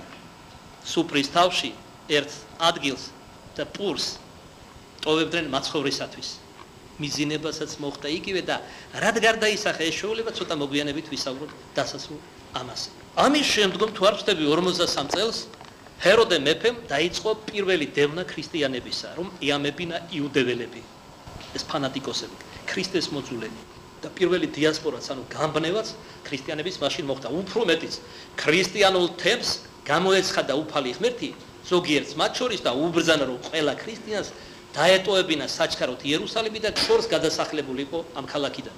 რატო? მოსალოდნელი იყო ის რაც უფალმა იწინასარმეტყველა, როცა ჯვარცმად მიყავდა. ჩემზე კინუტირი ხარ თუ თქვენს თავებზე და თქვენს შვილებზე ტიროდეთ. ქვაქვაზე არ დარჩებაო ამ ტაძრიდან. ლამაზი შენებულობა რო იყო ათეული წლები აშენებდნენ მას ებრაელები სოლომონის ტაძრის აღდგენას გულისხმობ. მე ქვაქვაზე არ დარჩებაო და იგულისხმებოდა რაც ახდა ტიტესა და ვესპასიანეს დროს, როდესაც ტიტე იმპერატორმა ვესპასიანე მხედართავარ შემოეჯრნენ ბარკოხბას აჯანყების დროს იერუსალიმს 3 წელიწად ნახევარი ალყაში ხავდა და ეს წინასწარმეტყველებაც იყო ერთგვარად ანტიქრისტეს 3 წელიწად ნახევარზე ჭირის დღეებს როცა მოიტანს მისი თაყვანის ემამ და ისეთი შიმშილობა იყო არათუ კატა ზაღლი და ვირთხა და თაგვი ადამიანებს ჭამდნენ ზოგიერთები და როცა მაგალითად ტიტემ და ვესპასიანემ შეანგრიეს ერთ-ერთი კედელი იერუსალიმისა და შევიდნენ შემწვარი ხორცის სუნი ეცა და გაოგდნენ ამას ივანე ოკროფირი მოგვითხრობს და ეს სუნით მიაკლიეს მივიდნენ აღმოჩნდა ერთ-ერთი არისტოკრატი ქალის სახლი რომელიც ჭკუაზე იყო გადასული შიმშილისაგან გაცოფებული იყო საკუთარი ერთადერთი შვილი დაეკლა ნახევარი შეეწვა და შეეჭამა ნახევარი ბავშვი შეჭამა გაცოფებულმა როცა შეანგრიეს და შევიდნენ და შეძრწუდნენ თვით წარმართებიც კი ამ სანახაობაზე ციცილით უთხრა აი ნახევარი თქვენ დაგიტოვეთ არ მომკლათო ესეთი საშინელი დღეები უწინასწარმეტყველი სხვადასხვა მოგვიანებით ებრაელები კიდევ იმის გამო გაბოროდნენ ქრისტიანებს რომ თქვენო ჩვენი სისხლისანი ხართ თუმცა არა იუდეველები არამედ ქრისტიანები და არ გაგვაფრთხილეთ რაც ელოდა იერუსალიმსო და ვინ ისმინა ჩვენიო დავითის ფსალმონი და წინასწარმეტყველების არ იყოს ქრისტესი არ ისმინეს და მის მოციქულებისას ისმენდნენ რომ დედაქალაქს ეს ელოდა ეს მოჯაყე ებრაელები ვანამდის როგორც თქვენ იცით ჯვარცმის შავს უფალმა ღმერთმა თავისი უკანასკნელი ადამიანური ამოსულობა დაუკავშირა თავის ყოვლადწმინდა დედას იზრუნა დედაზე ადამიანურად ვამბობ იოანე მახარებელს ჩააბარა შვილობილად უკურთხა იოანე სიყვარულის მოციქული ხოლო ის კი დედობილი შეიქმნა ღვთისმშობელი იოანე ღვთისმეტყველისა იმ დღიდან წაიყვანა თავის სახლში სად ჰქონდა მას სახლი იერუსალიმში ჰქონდათ მის მშობლებს სახლი თასაზე და სიონსა როცა მოხდა პირველი გამბნება ქრისტიანების ჰეროდეს დევნის დროს, თან წაიყვანა იოანე ღვთისმეტყველა თავისი განსანათლებელი მხარე ეფესო, რომელიც მას შეხვდა მცირე აზიაში, რამოდენიმე წელიწადი ღვთისმშობელი მარიამ თავის მხევლებთან ერთად სწორედ იქ ცხოვრობდა, მაგრამ ღმერთმა ინება, რომ უკანასკნელ ჟამს გარდაცვალებამდე მის ინებამდე ის დაბრუნებული იყო იერუსალიმში, რაც აღასრულა კიდეც ღვთისმშობელმა მარიამმა. მიუხედავად იმისა, რომ ღვთისმშობელი გრძნობდა და აშკარად ხედავდა და აფრთხილებდნენ მას მისი მოწაფეების თუ როგორი სიზღი, სიძულვილი ჰქონდა ებრაელთა მხრიდან იუდეველებისა, ის მაინც უშიშრად იარებოდა ყოველთვის თავისი ძისა და ღვთის საფლავზე, გეციმანეის ბაღში. მას ჰქონდა ჩვეულება ლოცვის დროს ყოვლადწმინდა სამების სახელს და ეს ღვთისმეტყველება სამსანთელს ვანთებ ყოვლადწმინდა სამების სახელზე ანთება. ამ დოგმაც გამოხატავ სამსანთელს ანთებდა საკმეულს აკმევდა ყოველთვის და დიდხანს გულმდუღარეთ ლოცულობდა აკლდამაში თავისი ძისა და ღვთისა და შემდგომ უკან ბრუნდებოდა. გზაში მას არაერთხელ დაუპირეს შეპყრობა და მოკლა იუდეველებმა, მაგრამ ღვთის მადლით ეს არ მოხდა. როგორ მამაო თუ დაუპირეს სიტყვის ზოგიერთ ახლად მოქცეული თუ ნაკლებ ორთმუნე. აი ესე საყვარელო, როდესაც ნაზარეთში უფალმა გრაგნილი წაიკითხა ესაიადან, რომ ღმერთმა სხომა სულითვისი და დღეს აღსრულდა ეს სიტყვები, გაგულისწრენ ებრაელები, დაუპირეს ფრიალო კლდიდან ნაზარეთისა გადაგდება, მაგრამ რამდენადაც ღვთის განგებულებით არ დამდგარიყო ჟამი მისი მოწამეობისა, ქრისტემ სრულიად უშიშრად და უნებელად გაიარა შორის მათსა. ასევე შორის ამ ფანატიკოსი ებრაელებისა გაიმლიდა ხოლმე ღვთისმშობელი მარიამი ლოცვის ძლისა და ღვთის მადლით. მან კიდევ ერთხელ გაიარა ეს გზა შემდგომად მიწინებისა, მისმა ყოვლადწმინდა სხეულმა და როგორ დააფარა იუდეველთაგან, რომელსაც შეურაცხყოფა სურდა დაწვა მისი სხეული, ამას მოგვიანებით მოგახსენებთ. ერთხელაც, როგორც არაერთხელ, ჩვეულებისაებრ, როდესაც ღვთისმშობელი მარიამი გეციმანიაში აკლდამაში თავისი ძისა და ღვთისა ლოცულობდა გულმდუღარეთ, ცანი და ცანი განიხნეს და გარდა მოხდა კეთილმახარებელი ანგელოზი გაბრიელი, რომელიც მისი ასე ვთქვათ მეურვე იყო სიყრმიდგან განსაკუთრებით იმ დღიდან რაც წმინდა წვიათაში საღვთო განგებულებამ შეიყვანა ღვთისმშობელი მარიამი, რომელსაც დღეს ტაძრად მიყვანებას უწოდებთ. მას ხელთ ეპყრა 60-დან მოტანილი ტოტი, რომელიც ელვარებდა საღვთო მადლით. ეჩვენა და ახარა და უთხრა, რომ შესმენი იქნა მისი ლოცვები, რაც ებედრებოდა ყველაზე გულმდუღარ ღვთისმშობელი. მალე გაეხადა ღირსი სეციური სასუფევლისა. არა იმდენად ცხონების სურვილი ამოძრავებდა, როგორც ესეთი ეგოისტური გაგებით. რამდენადაც მან იცოდა, რომ სასუფეველში გიეს უფალი დიდებისა, ზეიმისი, დედობრივ სურდა პირისპირ ეხილა ზეითვისი და ღმერთითვისი. ეს იყო უპირველესი მიზანი მისი ეგევითარი ლოცვისა და ახარა მთავარანგელოზმა, რომ შესმენილი იქნა მისი ლოცვა და იგი მალე წარსგება ღვთიური დიდების წინაშე და ეს ტოტი გადასცა ნიშნად იმისა, რომ ჭეშმარიტად ზეციდან იყო მახარობელი. ეს ნიშანი იყო არა ღვთისმშობლისთვის, არამედ მოციქულებისთვის, რომელთაც მეხსაშინა სულიწმინდა შემოქმედა ღვთისმშობლის მიძინების ჟამს, დასამოწმებლად, თუმცა ყოველთვის სიტყვას უტყუარად იღებდნენ, მაგრამ ადამიანური მეტისმეტად ადამიანური ჯერ კიდევ რჩებოდა ქრისტეს მოციქულებში. შორის სულთმოფენობის შემდგომაც და მაგის მაგალითებიც მინდა წერილიდან შემიძლია მოვიყვანო, თუ ვინმე შეგვედავება ასე ვთქვათ გასწავლული ღვთისმეტყველებაში, თუმცა მე სიტყვასა და დროს აღარ დავხარჯავ საამისოდ, რომ ზედმეტად არ გადაგყავოთ. მას კი სიყვარულით შევეპაექრები, ვისაც ეგევითარი სურვილი გაუჩნდება. ღვთისმშობელი მარიამი, სახარულევანი, ძველ ქართული სიტყვა, ესე იგი სიხარულით მოცული ბრუნდება შინ. და იგი ლოცვაში, როცა მიწვება სასიკვდინო სარეცელზე, თავის ძესა და ღმერთს შესთხოვს, რომ ისი არ გაიყვანოს ამ სოფლისა და ხორცთაგან, ვიდრე უკანასკნელ ამბურის ყოფას და დალოცვას, კურთხევას არ მისცემს ქრისტეს საყვარელ მოციქულებს და არა მხოლოდ მოციქულებს, არამედ უახლოეს მოწაფეებს, მათ შორის იგულისხმება 30-დანი მოციქული და მენელსაცხებლე დედები და მხევლებიც თვისი, რომელიც მსახურებდნენ ღვთისმშობელ მარიამს და რომლებიც დღესაც როგორც არაერთი საღვთო გამოცხადება თეოფანია გვემოწმება, მხევლები, რომელიც დედამიწაზე მას ემსახურებოდნენ, მისი მოწაფეები მასთან არიან ღვთისმშობლის სავანეში. ზეციური მამის სახლში უფალი გვასწავლის ადგილე მრავალ არს. ყველაზე ერთ-ერთი უძვირფასესი ადგილი და უტკბესი არის ის, რასაც ადამიანურად ჩვენ უწოდებთ ღვთისმშობლის სავანეს. ჩვენ ვიცით წმინდანთა ცხოვრებიდან, ზოგიერთების და გამოცხადებიდან, რომელი წმინდანი შევიდა თქვათ ღვთისმშობლის სავანეში. არა თუ ღვთისმშობელ მარიამს აქვს თავისი სავანე, როგორც ესეთი, არამედ განსაკუთრებულად დიდ წმინდანებს აქვთ ასევე საკუთარი სავანე. მაგალითად ვასილი ახლის ცხოვრებიდან გებულობთ, რომ მას თავისი განსაკუთრებული სავანე ქონია. ღირსია უფროსინა ცხოვრები, რომელსაც ყველა სცემდა და თავში ურტყავდა მიწიერი ცხოვრებიდან, თუმცა მხოლოდ სიყვარულით ემსახურებოდა იმ მონასტერს.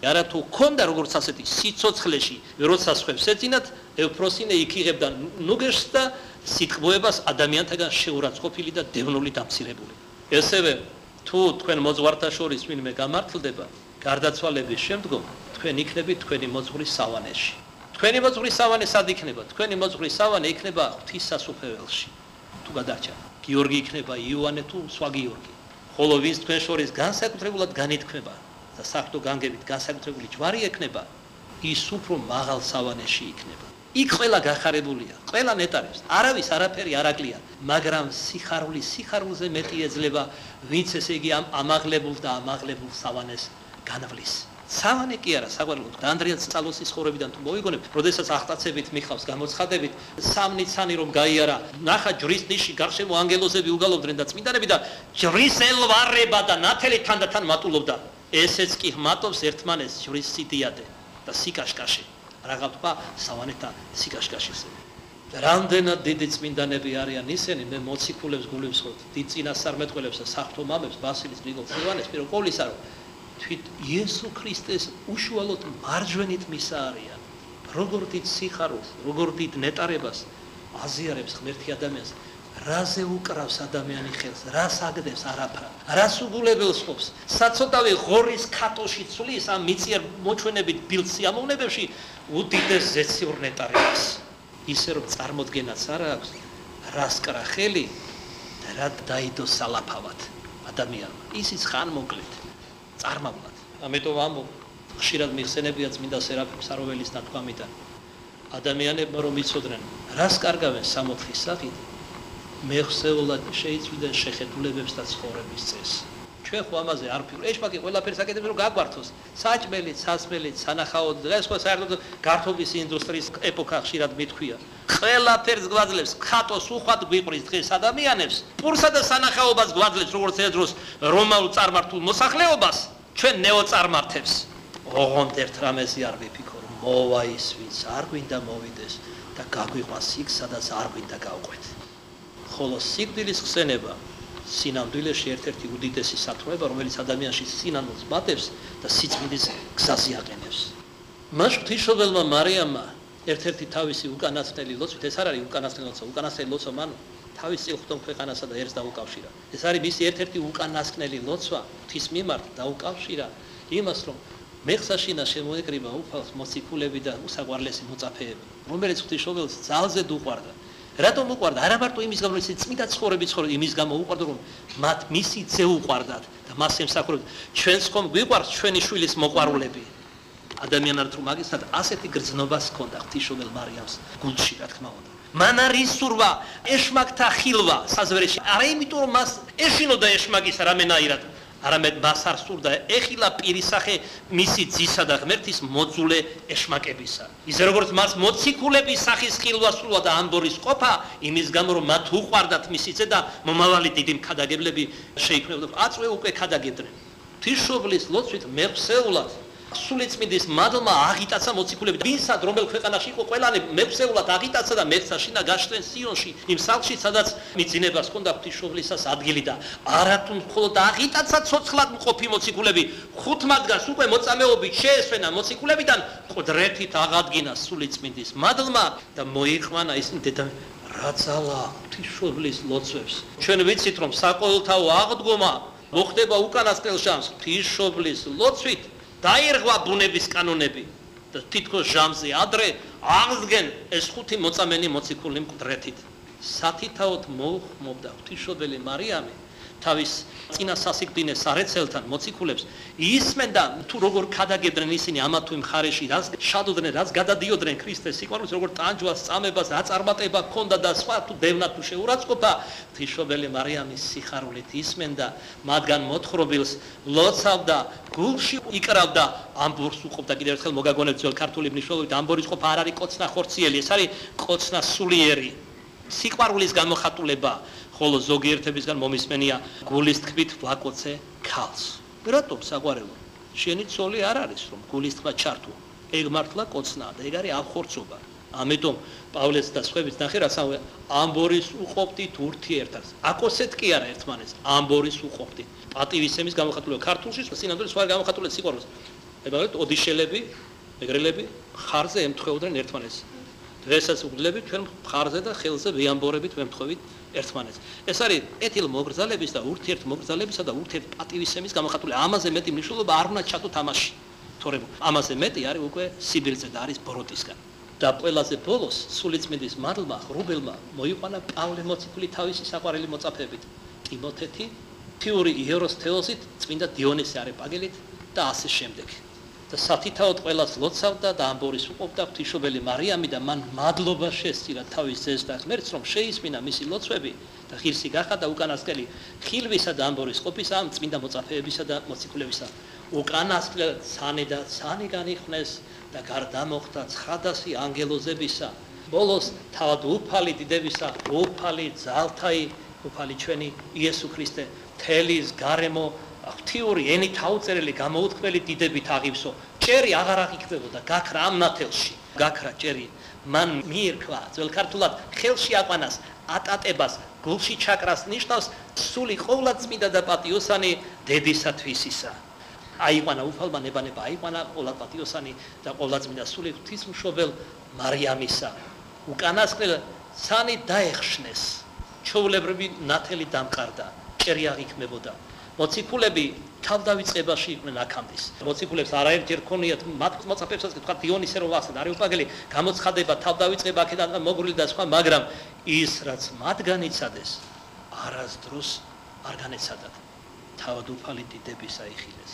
თავისი ღვთიური დიდები და იმდენად იხილეს, რამდენიც დატევად შეეძლოს. რა თქმა უნდა, იმაზე მეტი დაიტიეს მოციქულებმა, ვიდრე პეტრემ, იოანემ და იაკობმა თაბორის თავს ფერიცვალებას. ისინი მაშინ ბევრად დაბრაიდნენ სულიერებით. ახლა უკვე ისინი მოღვაწე მოციქულები იყვნენ, მეტი სულიერება ჰქონდათ, მათი მადლზე შეიძინეს. ბევრი ტკივილი, ტანჯვა, წამება, შეურაცხყოფა, ხუთმა მათგანმა სიკვდილის დაითმინა, მაგრამ მათ რაც იხილეს, არასდროს არ განეცადათ. ამიტომ ერთხელ თავდავიწყებაში იდგნენ. მერმე როცა გონს მოეგნენ, იგინი შეუდგნენ ქების მეტყველებას. თან ადიდებდნენ ღმერთსა და ღვთისმშობელს, თან ტიროდნენ. საოცარი გრძნობა არის. თან ხარობდნენ, თან ტიროდნენ. ხარობდნენ, იმიტომ რომ იხილეს დიდება ღვთისა და ამაღლება ღვთისმშობელ მარიამის ყოვლადწმინდა უმციკლო სულისა. ტიროდნენ იმის გამო, რომ გაშორდა მათ.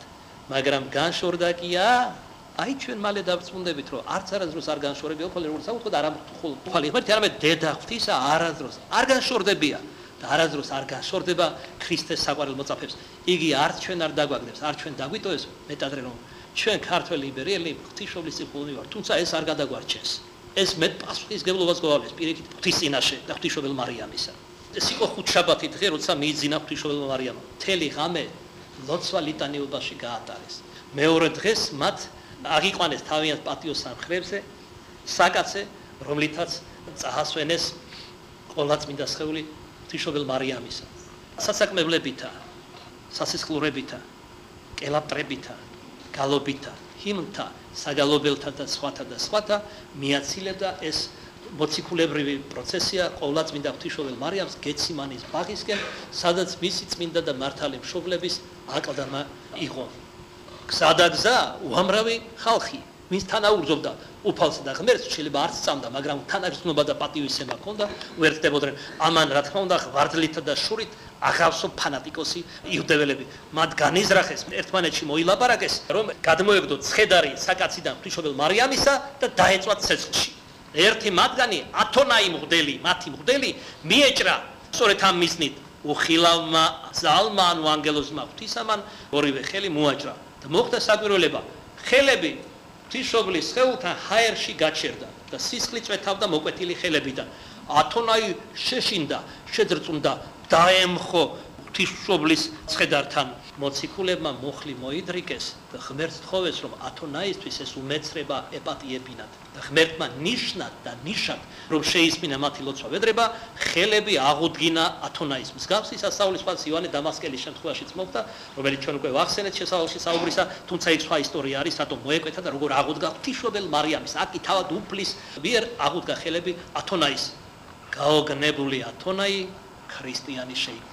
იყო მაგინებელი და სიწმიდეთ კრეხელი, სწადდარა ღვთისმშობლის სხეულის შეურაცხყოფა და ამით ღვთისმშობლისა, თავად უფლისა ამ გზით მაგრამ გახდა მისი მქადაგებელი მაგონდება ერთ-ერთი მოწამის ცხოვრებიდან კომედიანტი იყო პორფირიუსი სახელად წარმართობდა ზეობდა ქრისტიანობა იდევნებოდა ადრეული შუა საუკუნეებია და აი თეატრალურ სცენაზე მან მოატანინა კაცრი ჩასხმები და წყალი და უთხრა ეხლა მე თქვენ გაჩვენებთ ქრისტიანულ ნათლობას და ხით-ხითი დაიწყო ყველა ხით-ხით და წარმართები რა თქმა უნდა იგი ჩავიდა წყლის სავსე კაცში და როგორც ქრისტიან მღვდელს შეეულდა სწორად წარმოთქვა ფორმულა ნათლობისა ზრიალა ხმით ამბობდა ნათელს იღებს მონახტისა პორფირიუსი სახელითა მამისათა ამენ შთაეფლო წყალში ამოვიდა დაძისათა ამენ და სულისაწმინდისათა ამენ სამგზის სამების სახელზე შთაეფლო სწორად წარმოთქვა ფორმულა ნათლისღებისა როდესაც ამოვიდა კასრიდან დაიწყო ღვთის სიტყვის ქადაგება სახარების და მაყურებლებს გაგრძელება ექნებათ მისი სიცილ კისკისისა მაგრამ როდესაც დაინახეს რომ პორფირიუსი არ იცინის სავსებით სერიოზულად ქადაგებს სახარებას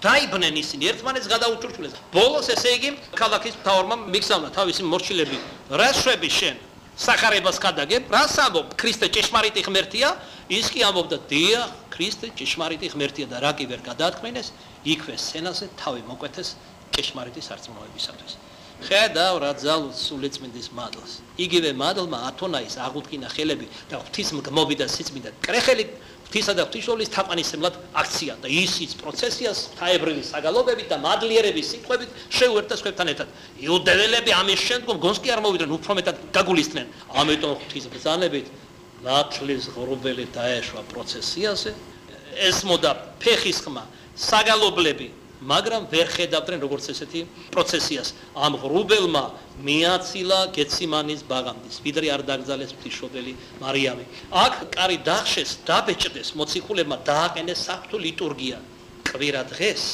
ღვთისგანგებულებით კვლავ იგივე თუ ამ მოციქული არ ესწრებოდა ღვთისმშობლის მიძინებას და ყოველივე იმას რაც აღასრულეს მოციქულებმა დიდად განიცადა რა თქმა უნდა და სთხოვა მოციქულებს რომ დაბეჭდული საფლავისთვის ბეჭედი აეხსნათ და ლოდი გადაეგორებინათ როდესაც შევიდნენ ისინი აკლდამაში, საიდანაც ფეხი არ მოუცვლიათ. მე ვყოფილი ვარ იმ აკლდამაში. Რამოდენიმე ათეული საფეხური უნდა ჩაიარო მიწის გულში, სიღრმეში, ვიდრე ჩახვალ. აქეთ იქით არიან სხვადასხვა წმინდანები დაკრძალული ღვთისმშობელ მარიამის გენეალოგიდან, მოდგმიდან. იოსებ დამწინდველი, მისი მართალი მშობლები და ბოლოს ესე იგი ჩადიხარ ღვთისმშობლის აკლდამაში. ღვთის მადლით და განგებულებით ყოფილი ვარ ამ აკლდამაში. ადამიანი მიწის გულში რომ ჩადის, შიში იპყრობს იმას. მაგალითად, კაბადოკის აკლდამებში ყოფილი ვარ მე. ხმა აკლდამებში. შიშმა ერთგვარმა მოგვიწვა. საერთოდ ბოლომდე ვერ ჩავედი, გულიც უნდა გამიხდა. ამ ღრმა აკლდამაში ჩავედი მიწის ქვეშ, სადაც ათეულობით საფეხური უნდა ჩაიარო. არათუ ცუდად არ გავხდი. ენი თაუწერელი მადლი იგრძნობოდა. სხვათა შორის, როდესაც პატრიარქთან ერთად პარაკლის ვიხდით, პატრიარქმა სახარების კითხვა რომ დაიწყო, თვალებით, ცრემლებით აევსო და ვეღარ კითხო, დიდხანს, ძალიან დიდხანს ვიდექით რა თქმა უნდა, ველოდებოდი პატრიარქი ვიდრე გააგრძელებდა კითხვას. ეს ჩემი ვარაუდია, მე ვფიქრობდი გულში, ალბათ ისეთი შეგრძნება აქვს მას მადლისა, რომ ესე იგი აი ცრემლები აღჭოს.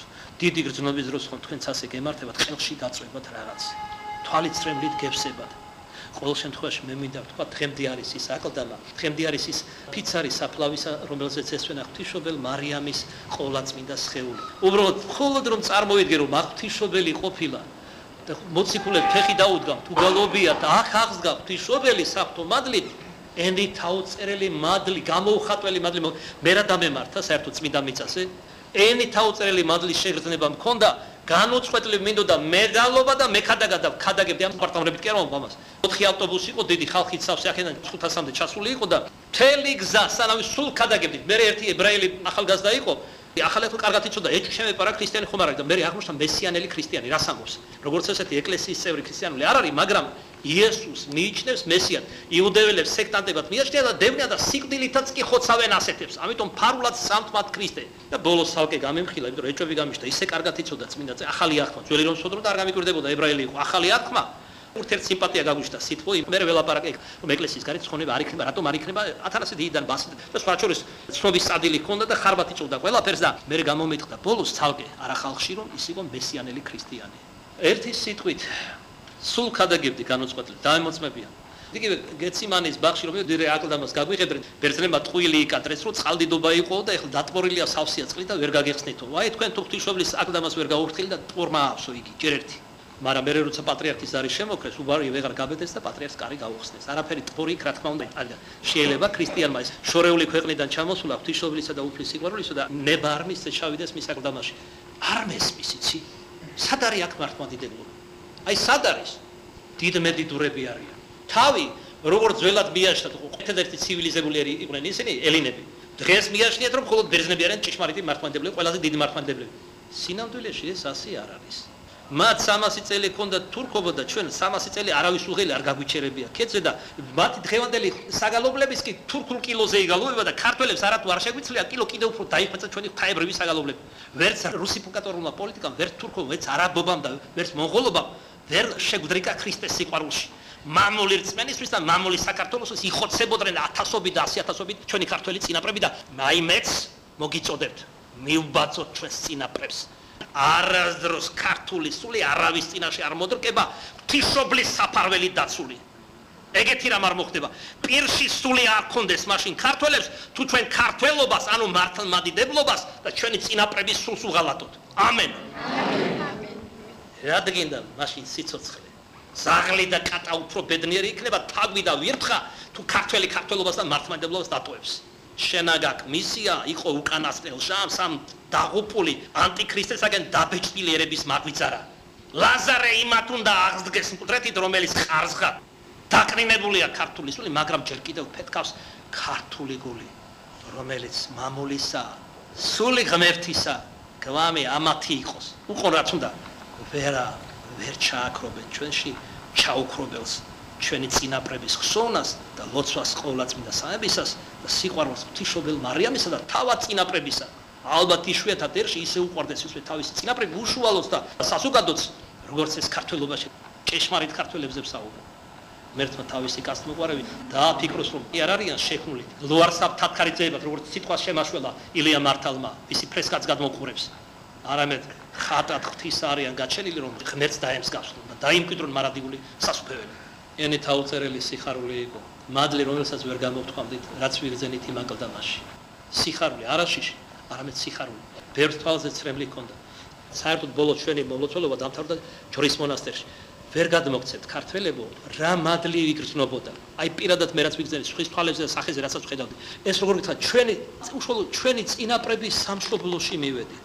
აი თუ გადმოსცემს იმ გრძნობას რაც მე ჰაერისკი გაჟღენთილი იყო ჩვენი წინაპრების ისეთი დიდი სიხარულს გრძნობდით ჩვენ წინაპრებს უხაროდათ რომ ჩვენ იქ მივედით მათთან მივედით დიდხანს ვიდეკით შოთა რუსთაველის ფრესკასთან რომელიც ბერძნებმა მე რამდენად გადაღებეს ეს ის ფრესკა აღარ არის თქვენ იცით პირზე სიხარულითაც აბარებდნენ სულს სამშობლოსა და სარწმუნოებისათვის ჩვენი დიდებული წინაპრები და ბერძნები რომ ძალიან დაშორდნენ ჭეშმარიტ რწმენას, თუნდაც იქიდან შანს, აი გუშინ კითხულობდი კონსტანტინოპოლის დაცემის ისტორიას, უამრავი წყაროა მოხმობილი.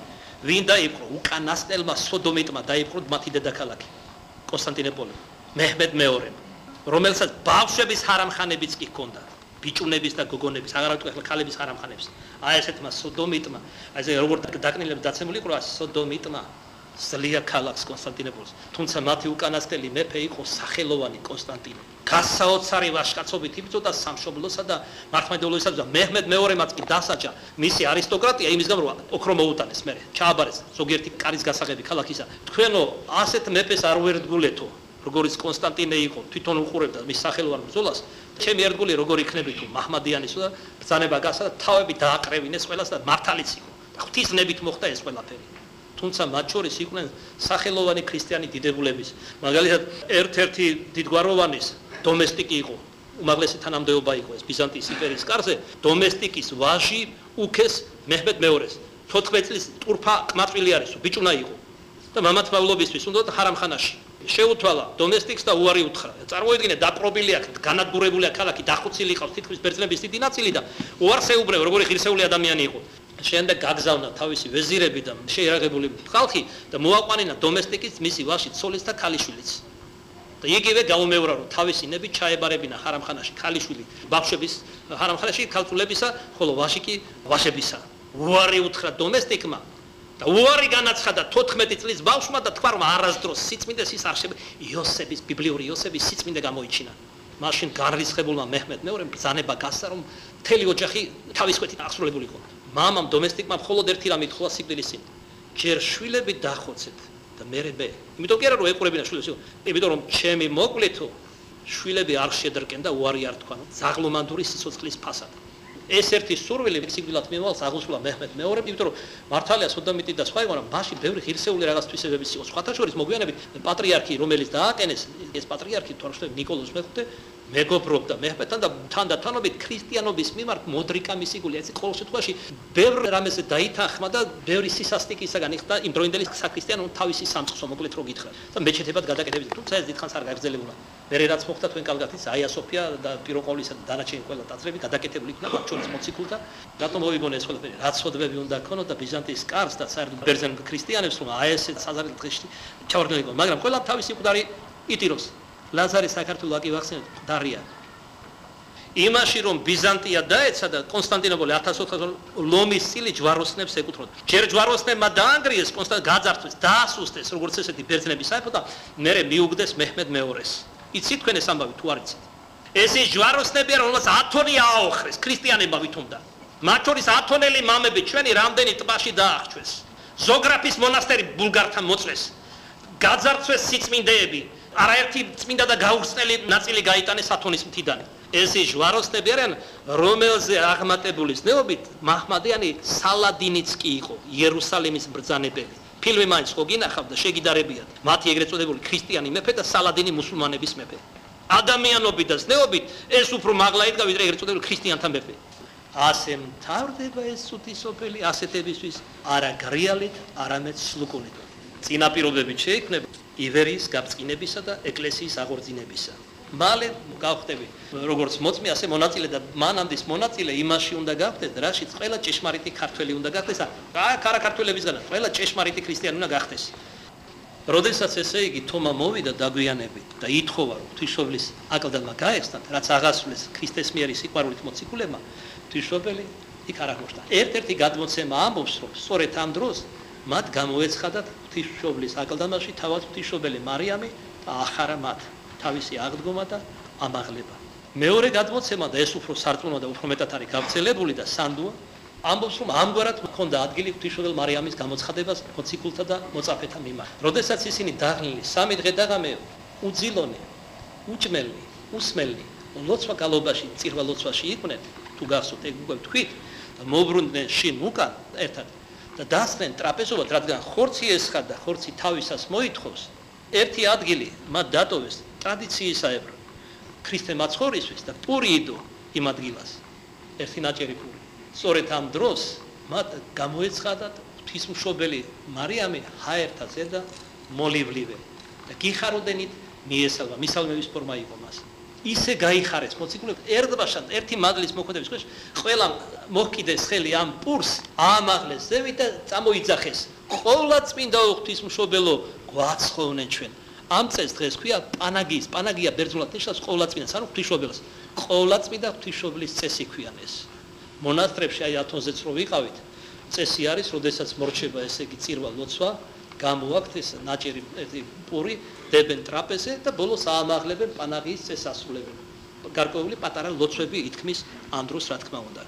ეს წესი შემორჩა მონასტრებში და ეს წესი შემორჩა ერში მხოლოდ ქართულ სუფრაზე. ბევრმა ქართველმა არც კი იცის. საიდან მოდის ეს წესი?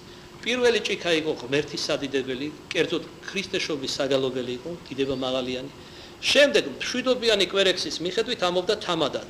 დათრობაზე იქ ზედმეტია ლაპარაკი. დღეს რო ერთმანეთს ვეღარ ასრულებენ და კარს ვერ აპოულობენ, ისე ითვრებიან. აღარ ვამბობ ნატურალური ველითაც, ეგ მაინც იყოს. რა სპირტიან სასმელებს არ ასვამ. სპირტიანი სასმელების დალევა ჩემს შვილებს ვთხოვთ ხორციელსაც და სულიერსაც. არ შეიძლება არაყი, ეგრეთ წოდებული კონიაკი, ვისკი, მოდაში შემოვიდა და სხვა ადამიანის ნერვულ სისტემას აზიანებს, ფსიქიკას აზიანებს, სulis ხასიათს უფუჭებს ადამიანს, პათოლოგიებს უჩენს. აი ეს ხდება სინამდვილეში. ნატურალური ღვინით, აგერ მეღვინე ყავს ჩვენ ბრელში, არაერთი. ნატურალური ღვინო არასდროს არ ალოთებს ადამიანს. არათუ არ ალოთებს, გარკვეულ ორგანოებს კურნავს და სიმსივნესაც კი ჩვენი შავი ღვინო დაწყებით ეტაპზე. ვეგულისხმობ ზომიერად თუ იღებ, თორე უზომობა ყოველთვის მავნებელი, აგერ ექიმები გვიდგანან ბრელში და დამეთაყი წამალი რო წამალია, უზომო თუ მიიღებ, შეიძლება მოიწამლო და მოკვდე კიდეს.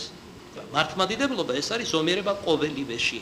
ღვთისმშობელ მარიამ შევთხო თქვენთან ერთად შეგვიწყალოს ნუ მოიხსენებს ჩვენ სოდვებს, ჩვენ ქართველებისას, საქართველოს ეკლესიის სულიერი შვილებისას.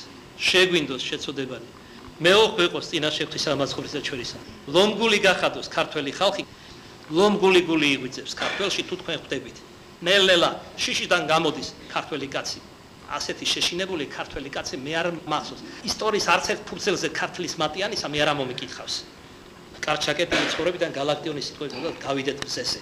რომელსაც საბოლოოდ მოხდება იბერის გაბრწყინება. არა მარტო სოციალური და ეს შემდეგ აღორძინება ცხოვრებისა, არამედ უფრო მეტად სულიერი ცხოვრების აღორძინება და ეს შემდეგ რათა განწმენდილი, გამბანელი ცოდვათაგან ერთობით ვადიდებდეთ აქ და მარადილ სასუფეველში მამასა და ძესა და